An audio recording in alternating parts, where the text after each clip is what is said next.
நேற்று சிதம்பரம் நடராஜர் கோயில் போயிருந்தோம். டைம் அப்போவே 9:30 இருக்கும். வெளியில் பார்த்தோம் அப்படின்னா அவ்வளோ டிராஃபிக். ஆனால் கோவிலுக்குள்ளே பார்த்தோன்னா ரொம்பவே அமைதியாக இருந்துச்சு.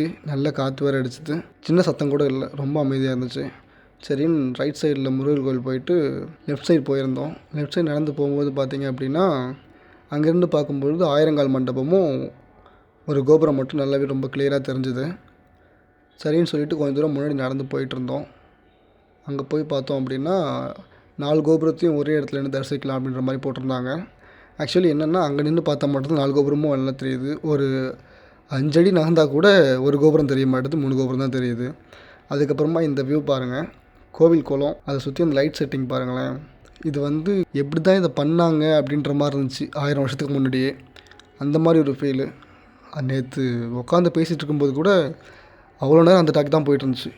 அந்த கோவில் குளம் வந்து இந்த கோபுரம், கோவில் குளம் இது கட்டும்போது பார்த்தீங்கன்னா எப்படி பார்த்தாலும் ஒரு 1000 வருஷத்துக்கு முன்னாடி கட்டிருப்பாங்க. அதை அவ்வளோ சூப்பராக இருக்குது. நீங்களே பாருங்கள், லைக் அ மைண்ட் ப்ளோவிங்.